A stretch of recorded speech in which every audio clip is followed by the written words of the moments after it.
Like a silver streak across the midnight sky, our stories move with a brilliance and speed you will never forget. Experience high-octane drama and the thrill of a narrative that never slows down for anything. Click subscribe now and catch the streak before it disappears into the dark. The paramedic found my phone on the passenger seat and called the first contact under family. That was my mother. I heard her pick up on the third ring.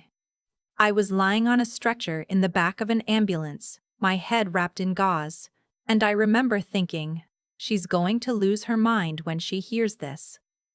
I remember feeling relieved, actually. Like, finally, someone's coming. What she said was, "Oh God, can we call you back? We're in the middle of something." Then she hung up. My name is Tessa. I'm 31 years old. I'm a structural engineer at a mid-sized firm in Columbus, Ohio. I've been married to my husband Marcus for 4 years. And for most of those 4 years, I have been quietly, steadily, financially supporting my parents and my younger brother in ways I told almost no one about. Not my coworkers, not most of my friends, and not even Marcus until about 2 years in, when the transfers got large enough that he noticed on our joint account. I want to be honest about why I did it for so long, because I've had to sit with that question a lot lately. And the easy answer, that I was naive, or a pushover, or just bad at saying no, isn't really the whole truth. The real answer is that my mother cried beautifully. She had this particular way of getting quiet on the phone. This long pause before she'd say, "I just don't know what we're going to do," and something in my chest would just collapse. Every time. I'd grown up watching her hold our family together on almost nothing, working double shifts at the grocery store, mending my school clothes instead of buying new ones, never once complaining out loud. That version of her was real. I'd seen it with my own eyes. The problem is that version of her had been retired for about 6 years by the time I graduated college and started making decent money. But I kept responding to the old version. My brother Ryan is 24. He's never held a job for longer than 4 months. Not because he can't. He's smart, he's charming, he can talk anyone into anything. But because he gets bored, or the boss has it out for him, or something better is always about to come along. My parents think he's brilliant and misunderstood. They've thought this since he was 16 and got expelled for selling test answers, which my father called entrepreneurial. In the 3 years before my accident, I had quietly paid 6 months of my parents' car insurance after my father got a DUI and lost his coverage. Ryan's enrollment deposit at a community college he attended for exactly 11 days. My mother's dental work that insurance didn't cover. About $30,200, 2 months of their rent when my father's hours got cut. Ryan's bond when he got arrested for a noise ordinance violation at a party he was technically throwing in someone else's apartment, and a handful of smaller things I've actually lost track of. Grand total, as best Marcus and I calculated later, just over $28,000 in 36 months. Marcus knew about maybe half of it. I told him the numbers slowly, incrementally, always with a reason that sounded reasonable in isolation. He never yelled at me. He'd just get this careful, measured look on his face, the one I knew meant he was choosing his words very deliberately, and say something like, "Tess, I just want to make sure we're doing this intentionally." He's a better person than I deserve, honestly. The morning of my accident, I was driving to a site visit. It was a Tuesday in February, just after 7 a.m. Still dark, freezing rain on the road that hadn't been treated yet. I know the intersection. I've driven through it 100 times. A truck ran a red light and caught the back of my car, and I spun into a concrete median. I didn't lose consciousness, which the paramedics later said probably saved me from worse injuries. I braced for impact, but I hit my head on the side window hard enough to need stitches and a CT scan. I had a deep bruise across my chest from the seatbelt, 2 cracked ribs on my left side, and my left wrist was fractured. I was in a lot of pain. Not the dramatic unconscious kind of pain, the wide awake, can't take a deep breath, everything hurts kind. At the hospital, when the intake nurse asked for my emergency contact, I gave her Marcus's name and number first. She called him. He was in a meeting in a different building and didn't have his phone on him, which happened maybe twice a year, and this was one of those times. His voicemail picked up. Standard protocol at the hospital. They try secondary contacts. The paramedic had already called my mother, so the nurse tried her again. My mother picked up this time. I found out what she said from the nurse later. Because I was being moved to imaging, my mother told the nurse that she couldn't get away right now, but that they'd come by later. Then she asked if there was a parking fee. It was 7:48 in the morning. Marcus got my voicemail. I'd called him from the ambulance at 8:15 and was at the hospital by 8:50. He was still in his work clothes, no coat, standing at the nurse's station, slightly out of breath, when I was being wheeled back from imaging. That's the face I saw first. Not my parents, my husband. He held my good hand and didn't say much. He didn't have to. My father arrived at 11:23 a.m. I know the exact time because the nurse logged it and because I'd been watching the door since 9. My mother wasn't with him. He came in, looked at me in the hospital bed with the wrist cast and the stitches and the oxygen monitor on my finger, and his first words were, "They got you all hooked up, huh? Not, are you okay? Not, I'm so sorry I wasn't here. Just observational." I asked where Mom was. He said she was with Ryan.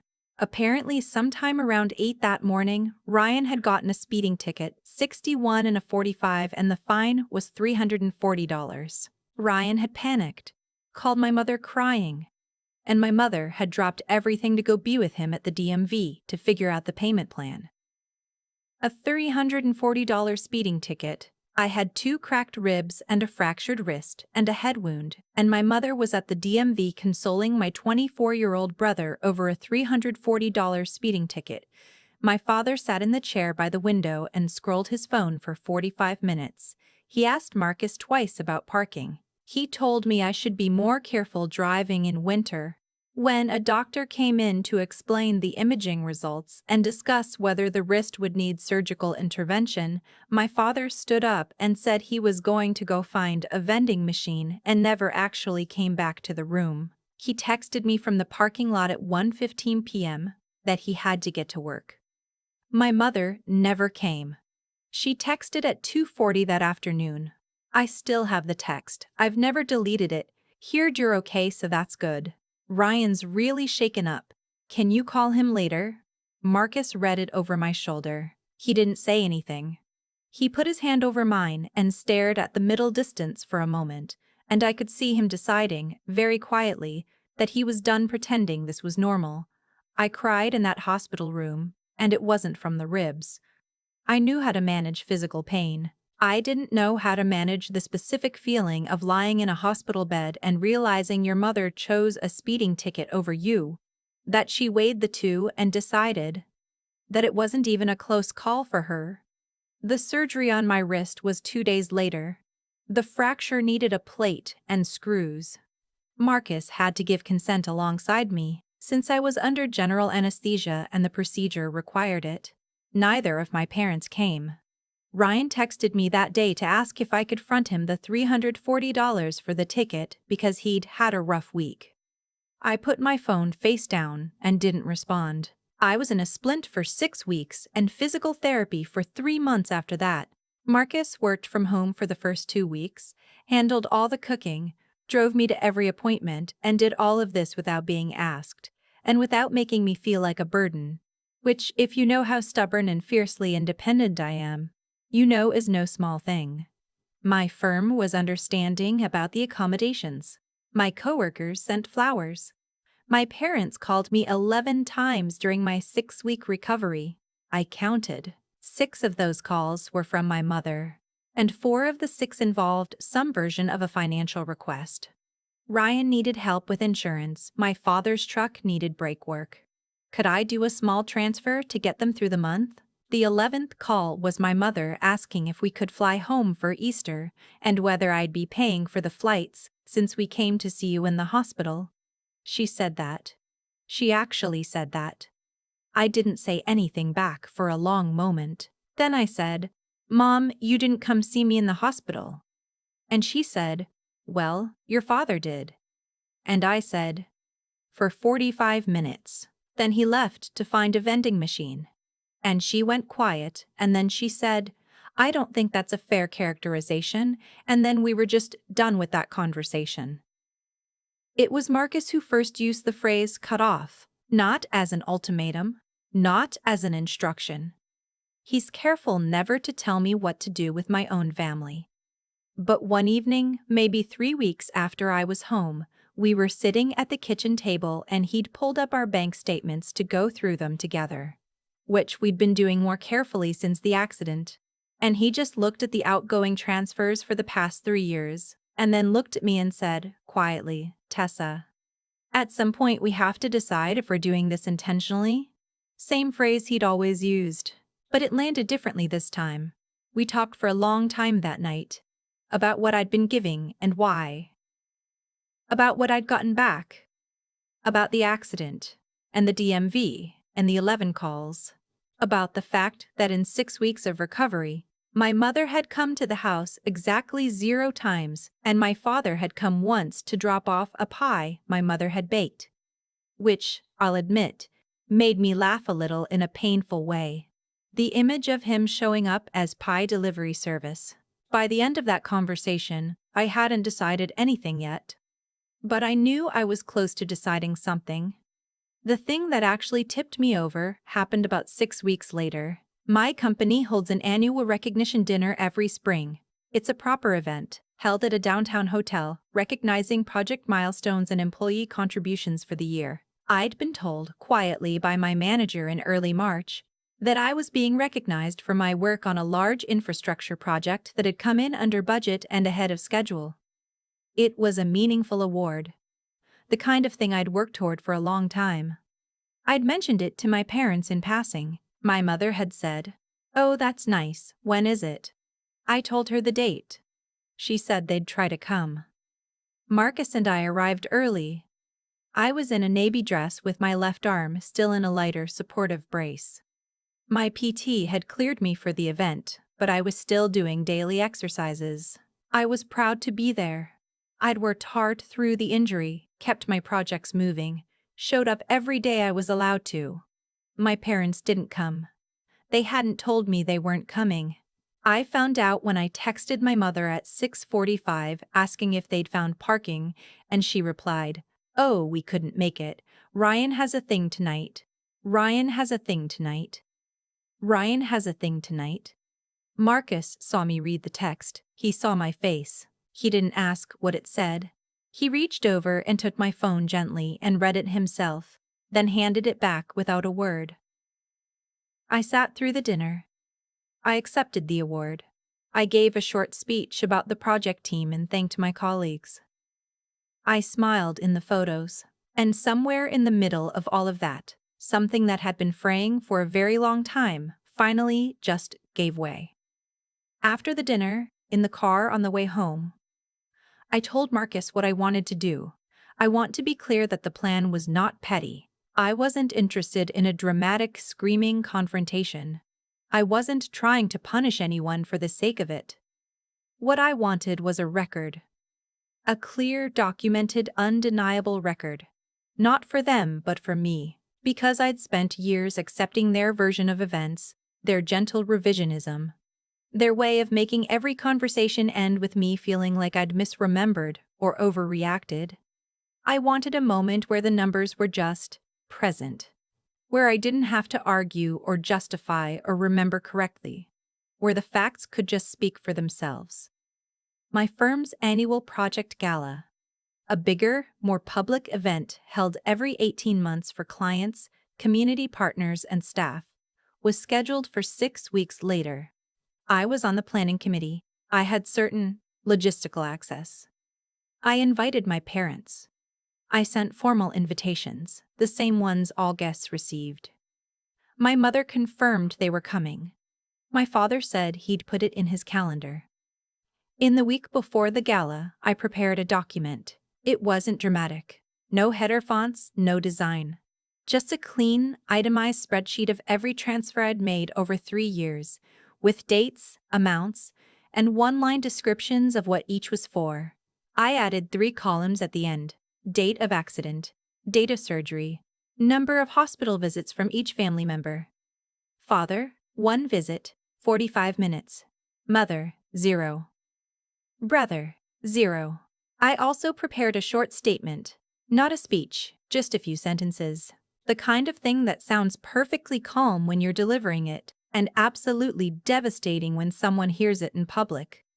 I was not going to stand at the podium and air my personal life during a professional event. That part is important. One daughter is a doctor. One daughter is a doctor. The other one. Doing cocktail hour on a loop. A series of slides recognizing project contributions and team members. It was displayed on a large screen in the main hall. Tasteful, professional. I added 2 slides at the end of the loop. The first was titled "With Gratitude." It listed Marcus by name with a single line for being in the emergency room at 8:50 a.m. when it mattered. It listed 2 of my closest colleagues who had covered for me during recovery. It listed my PT by first name only. Professional, warm, appropriate. The second slide was titled "End with Clarity." It was the financial summary. 36 months, 28,340 tine. Itemized dates included. And at the bottom, in the same font size as everything else, those 3 lines about hospital visits. My parents were standing in the cocktail hour when the loop reached those 2 slides. I was across the room. I saw my mother's expression change from polite event attendance to reading to recognition. That moment when you realize what you're reading is about you. And then to something I don't have a clean word for. Something between shame and fury. She looked for me immediately. I held eye contact with her from across the room for a moment, then looked away. My father grabbed my mother's arm and started toward me. He was not quiet about it. He got loud, not physical, just loud, in the middle of a hotel ballroom full of my colleagues and clients, demanding to know what I thought I was doing, telling me this was embarrassing, telling me I had always been dramatic, asking how I could do this to my family. Marcus stepped in front of me without being asked. He didn't raise his voice. He just stood there, solidly, between my father and me, and said very calmly, "I think you should take a moment." My father looked at him. Something in Marcus's expression, he's 6'2" and he was wearing a suit and he was absolutely not moving, made my father stop. My mother was crying. Not the beautiful kind this time. The kind that comes with actual shock. Ryan wasn't there. He'd been invited. He hadn't RSVP'd. A colleague touched my arm gently and asked if I needed anything. I said I was fine. I was, actually. My hands weren't shaking. My voice was steady. I want to describe this accurately. I felt like a building that had just had the scaffolding removed. One daughter is a doctor. One daughter is a docker. Standing in it on my own.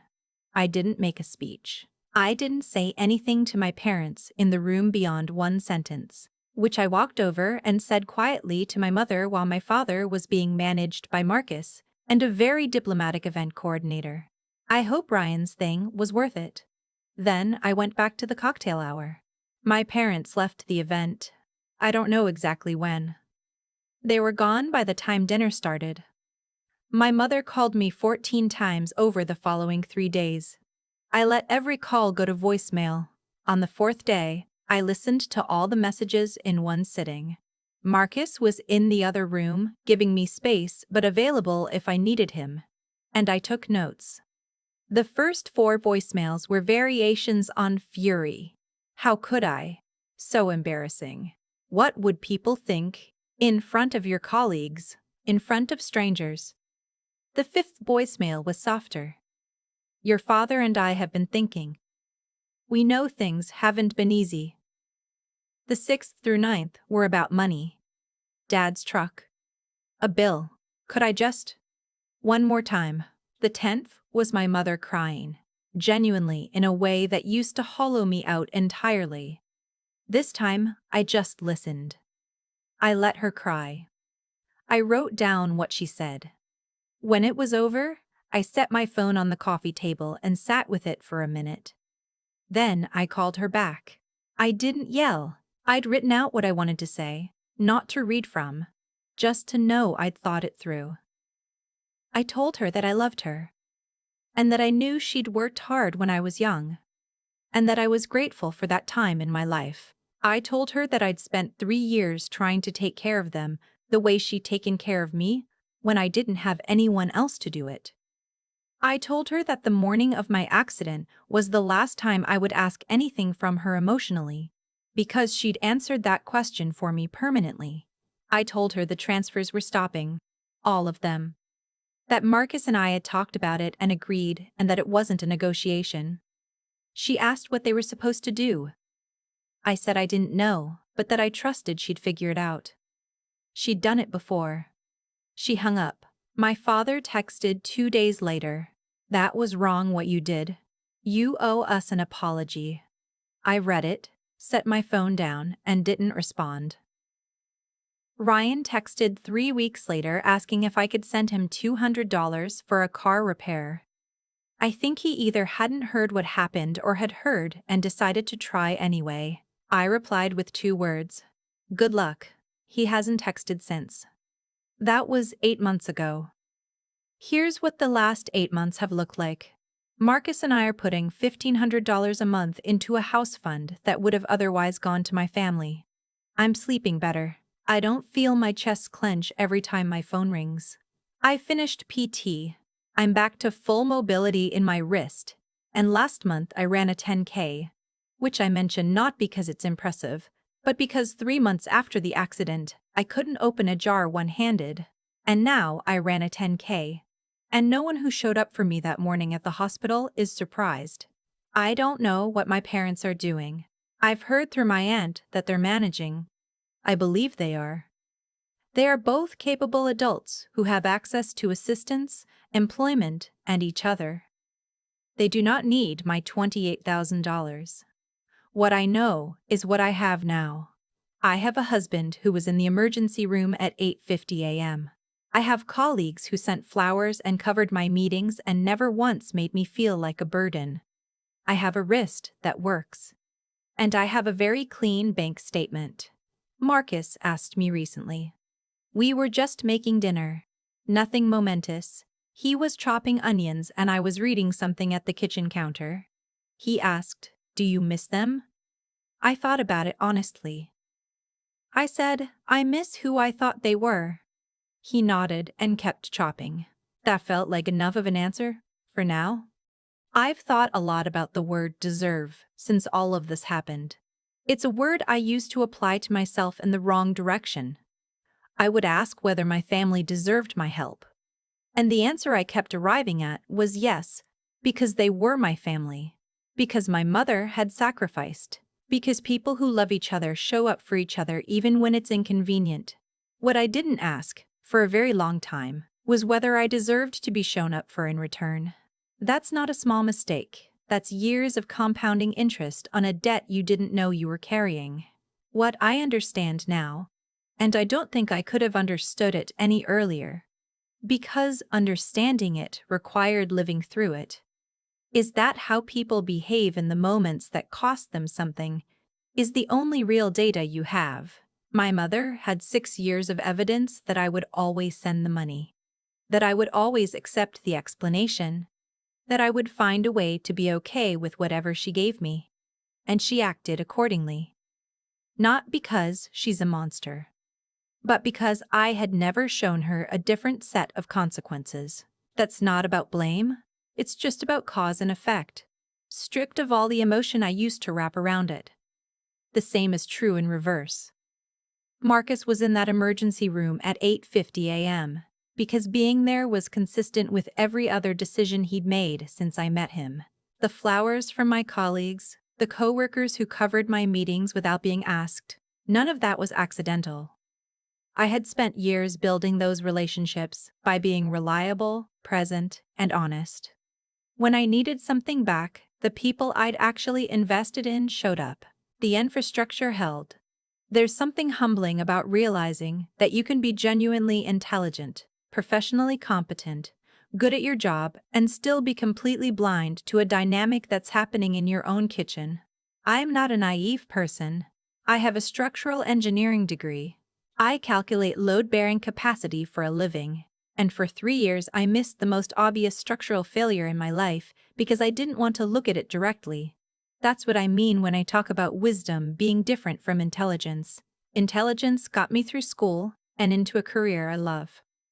Wisdom is what finally let me sit at a kitchen table with bank statements spread out in front of me and see them clearly. Without the story I'd been telling myself layered over the top. The decision to stop, the transfers, the accommodating, the pretending I wasn't hurt, didn't feel like strength in the moment. It felt like grief. I cried the night Marcus and I had that conversation, and I cried again when I called my mother and said it was over, and I cried a few times in the months that followed for no reason I could articulate except that I was mourning the version of my family I had always hoped we'd eventually become. That grief was real. It deserved space. But I didn't let it talk me out of the decision. That part, staying the course even when it hurt, that's the only part I'm genuinely proud of. Not the spreadsheet, not the gala, not the clean bank statement, just the fact that I knew what I needed to do and I did it anyway. Tessa.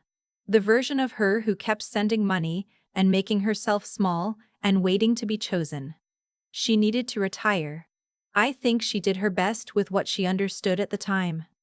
I'm not angry at her, but I'm not going back to being her either.